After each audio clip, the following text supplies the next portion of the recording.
Assalamualaikum warahmatullahi wabarakatuh. Pada kesempatan kali ini akan dijelaskan tentang materi pelajaran produk kreatif kewirausahaan, khususnya untuk pada 3.10, yaitu tentang menganalisis perencanaan produksi massal. Sesuai dengan tadi tersebut, peserta didik diharapkan juga dapat menganalisis perencanaan produksi massal di lingkungan sekitar. Baik, kita langsung ke uraian materi. Pada materi kali ini, ada 3 sub pokok bahasan yang akan diuraikan, yaitu 1. Pengertian produksi massal, 2. Perencanaan produksi massal, 3. Tahapan perencanaan produksi massal. Produksi massal berasal dari 2 kata, yaitu produksi dan massal. Arti dari produksi itu sendiri adalah suatu kegiatan yang dikerjakan untuk menambah nilai guna suatu benda, atau menciptakan benda baru sehingga lebih bermanfaat dalam memenuhi kebutuhan.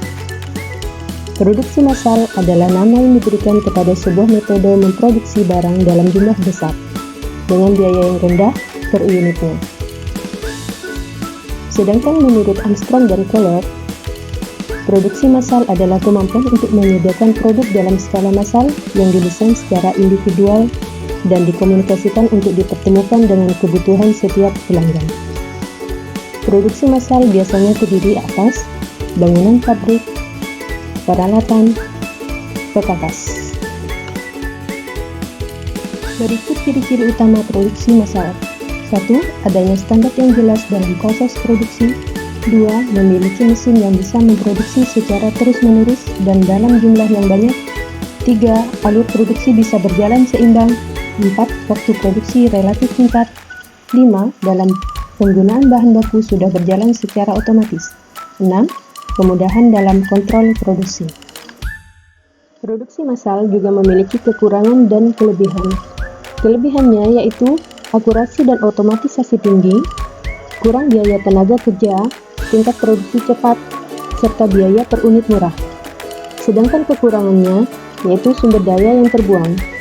Hal ini akan terjadi jika ada kesalahan pada mesin atau kesalahan desain produk.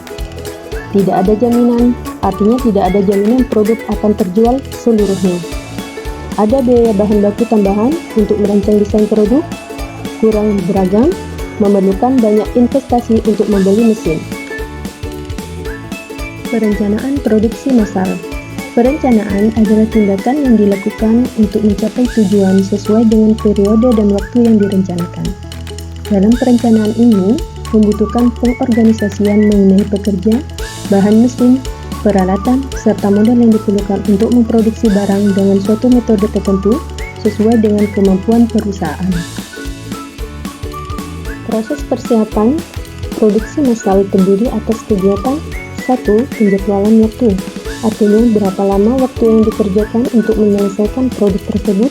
Yang kedua, pemilihan peralatan, artinya peralatan apa saja yang dibutuhkan dalam membuat produk tersebut.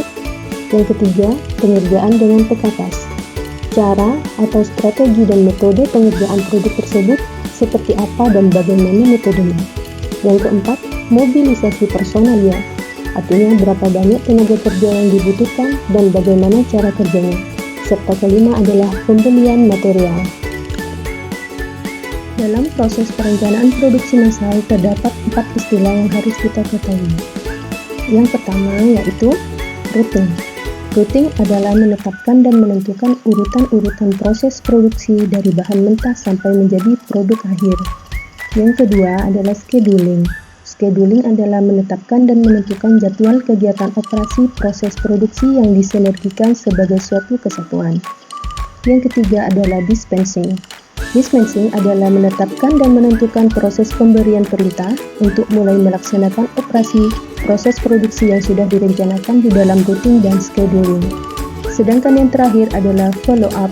Follow up adalah menetapkan dan menentukan berbagai kegiatan agar tidak terjadi penundaan dan mendorong seluruh perencanaan operasi proses produksi.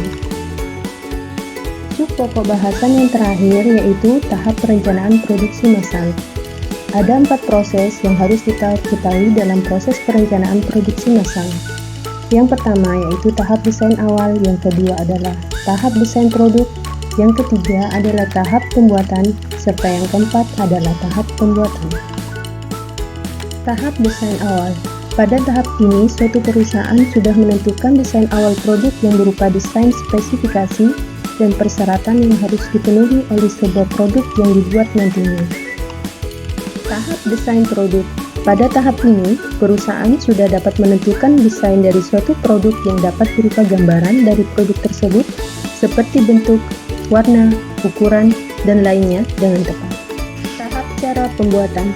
Pada tahapan ini merupakan tahapan di mana perusahaan harus menentukan urutan proses pembuatan suatu barang, tempat untuk bekerja yang tepat, dan segala macam peralatan yang dibutuhkan untuk menghasilkan barang tersebut. Serta tahap yang terakhir yaitu tahap pembuatan. Pada tahap ini, perusahaan mulai memproduksi barang yang diinginkan dan memodifikasi lebih lanjut barang yang sedang dibuat tersebut. Proses pembuatan barang harus sesuai dengan desain, memiliki kualitas yang terbaik, dan peralatan mesin yang tersedia. Demikian penjelasan kali ini. Tetap sabar dan semangat belajar. Wassalamualaikum warahmatullahi wabarakatuh.